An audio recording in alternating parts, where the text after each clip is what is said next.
आपसे वो जो एमसीडी के एरिया में प्रॉपर्टीज़ आपने बना के इतने लोन लेके आप सरकार ने लोन लेके बनाई हुई हैं, उनको तो आपसे सेल नहीं किया जा रहा, ना उनसे किराया वसूला जा रहा है। वहाँ पे जानवर आके सेकंड फ्लोर पे गोबर करके चले जाते हैं, उसकी मेंटेनेंस सरकार से हो नहीं रही है।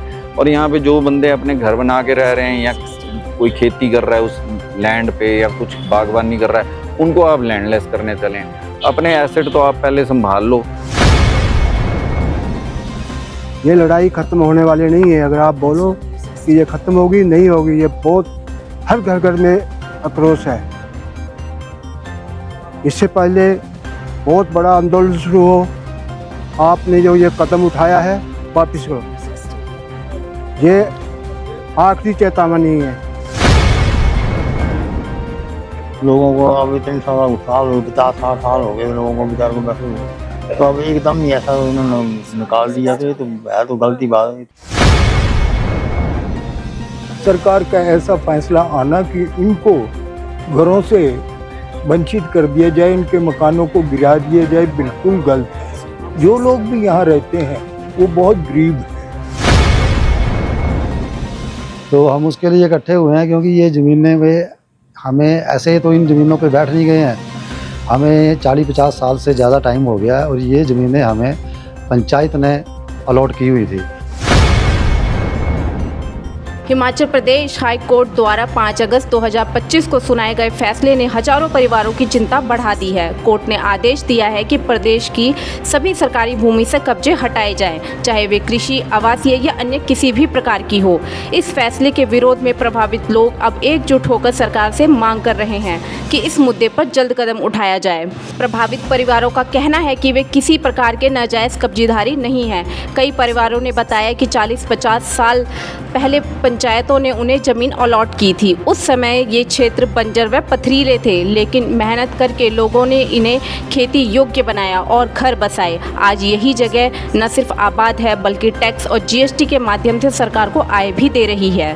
सूचित करता हूँ कि सन 1975 में इस संस्था के साथ जुड़ने से मैं ढगवार का वासी बन गया हूँ।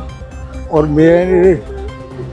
जब मैं यहाँ पे आया था तो ये सब बंजर पथरीली जगह थी और सरकार ने कुछ गरीब लोगों को पट्टे बांटे, लेकिन उससे कोई इनकम नहीं हो सकती थी। बिल्कुल पथरीली जगह थी, तो कुछ पट्टे बांटे और उन्होंने थोड़ी थोड़ी जगह बेची और फिर उससे उन्होंने बाकी जगह को काश्तकार बनाया, अपने बच्चों को पढ़ाया लिखाया और अच्छे अच्छे ओहदे पर पहुँचाया। ऐसी प्रोग्रेस देख के हिमाचल सरकार ने ये कानून बनाया 2002 में 163 के, और हमको जितने भी लोग थे रेगुलर करने का चांस दिया। परंतु दुर्भाग्यवश ये हाई कोर्ट में केस पहुंच गया और 23 साल के बाद आज, जबकि 2002 से आज तक 23 सालों में इसकी और बहुत ज़्यादा डेवलपमेंट हो गई है। एक ये हिमाचल का इनकम प्रोड्यूसिंग एरिया बन गया है। तो सरकार का ऐसा फैसला आना कि इनको घरों से वंचित कर दिया जाए, इनके मकानों को गिरा दिया जाए, बिल्कुल गलत है। जो लोग भी यहाँ रहते हैं वो बहुत गरीब हैं और वो सरकारी ज़मीन वो इतना पैसेदार नहीं थे कि शहरों में बड़ी बड़ी ज़मीनें बड़ी कीमतों पे खरीद सकें यहाँ पे।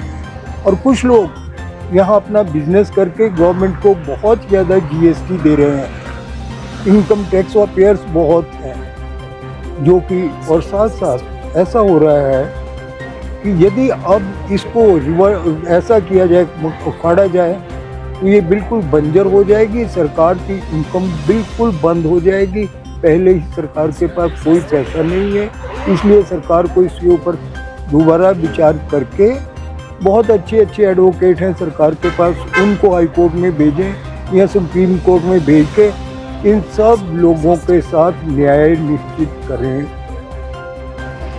नमस्कार दोस्तों, आज हम सब लोग इकट्ठे हुए हैं जो ये हमारा लैंड एक्ट के अगेंस्ट में सरकार में तो नहीं कह सकते कि कोर्ट की तरफ से 163A के तहत जो ये अबॉलिश कर दिया है उसको लेके, तो हम तो सरकार से यही एक रिक्वेस्ट कर सकते हैं कि जब आपने ये पंचायत के थ्रू अलॉटमेंट करवाई थी या वन भूमि के ऊपर में लोगों को बोला गया था कि आप यहाँ पे कुछ भी कार्य कर सकते हैं, खेती कर सकते हैं या घर बना सकते हैं या कुछ भी कारणों के लिए आप यूज़ कर सकते हैं, तो वो लोगों ने किया।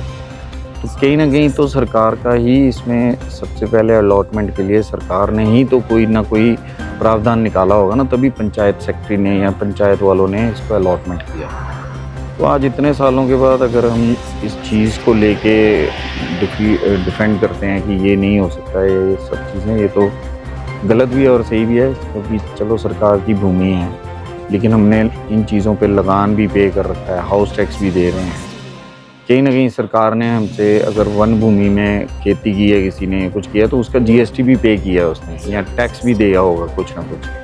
तो जब ये सब बेनिफिट सरकार की ट्रेजरी में जमा हुए हैं तो सरकार को हमारा साथ देना चाहिए।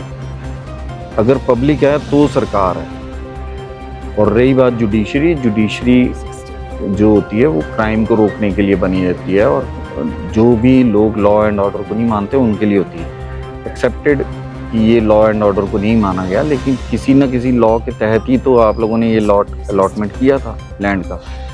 कईयों को 65 में किया है, 66 के बाद जब हिमाचल पंजाब जो है, पंजाब से ये कांगड़ा डिस्ट्रिक्ट जो है हिमाचल में जुड़ गया, उसके बाद अलॉटमेंट्स तो उसी हिसाब से हुई ना जी।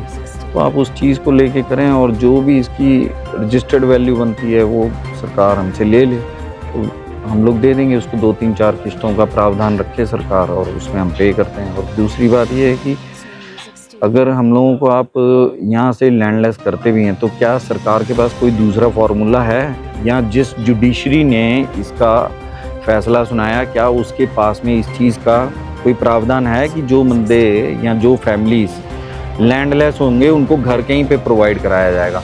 आपसे वो जो MCD के एरिया में प्रॉपर्टीज़ आपने बना के इतने लोन लेके, आप सरकार ने लोन लेके बनाई हुई हैं, उनको तो आपसे सेल नहीं किया जा रहा, ना उनसे किराया वसूला जा रहा है। वहाँ पे जानवर आके 2nd फ्लोर पे गोबर करके चले जाते हैं, उसकी मेंटेनेंस सरकार से हो नहीं रही है। और यहाँ पे जो बंदे अपने घर बना के रह रहे हैं या कोई खेती कर रहा है उस लैंड पे या कुछ बागवानी कर रहा है, उनको आप लैंडलेस करने चलें। अपने एसेट तो आप पहले संभाल लो, फिर लोगों को विस्थापित करो ना जी। तो ये सब चीज़ें बेतुकी हैं, और जिस भी बेंच ने अगर ये फैसला सुनाया उसको हर चीज़ को देखना चाहिए। और ये सिर्फ हिमाचल की बात नहीं है, हिंदुस्तान में ऐसी कई गवर्नमेंट प्रॉपर्टीज़ मिल जाएंगी आपको जहाँ पे कि गवर्नमेंट खुद ही इंटरेस्ट नहीं ले रही, उसको मिट्टी कर दिया है। मेरे पास में तो 2 इंडस्ट्रीज़ के भी प्रूफ हैं। आप हमारे हिमाचल में ही सेल का प्लांट है स्टील अथॉरिटी ऑफ इंडिया का, जो कि कंदरोड़ी में है, अरबों रुपए की प्रॉपर्टी है, उसको आपने खंडर बना के छोड़ दिया है। ना रोजगार छोड़ा है लोगों के लिए, ना जगह छोड़ी है, जगह घेर के बैठ गई सरकार। आपके पास उसका सोल्यूशन है तो वो बता दो, हमें तो आप विस्थापित करने में लगे। इस चीज़ को आप देखो, ऐसा कुछ भी करने से कुछ फ़ायदा नहीं होने वाला। बेटर ये है कि जो रजिस्टर्ड वैल्यू बनती है नॉमिनल, वो हर आदमी से, हर परिवार से ली जाए, उसका वक्त दिया जाए, बड़े से बड़े छोटे से छोटे आदमी को 4, 5, 6 इंस्टॉलमेंट का, कि वो अपनी क्षमता हिसाब से पे कर सके उसको। और इससे एक रेवेन्यू आएगी, सरकार जो कर्ज, हिमाचल सरकार जो कर्जे में है वो भी मुक्ति होगी। साथ में आपके पास जब पैसा आएगा तो आप उससे लोगों को और डेवलपमेंट के ऊपर में पैसा लगाओ अपने लिए। आज हम लोग यहाँ पे इकट्ठे हुए हैं, उसका एक उद्देश्य है कि एक 5 अगस्त 2025 को एक फैसला सुनाया था हाई कोर्ट ने, जिसमें बोला गया था कि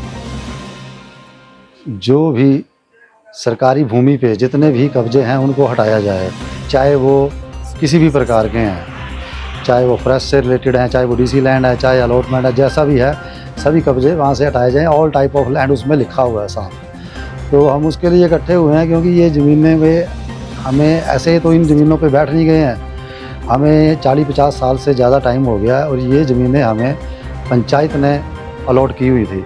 और उस टाइम पंचायत जो थी वो कैपेबल थी, कॉम्पिटेंट थी, और एक समझे हम बोल सकते हैं कि मालिक थी, वो दे सकती थी, तब ये उन्होंने वो ज़मीनें दी थी।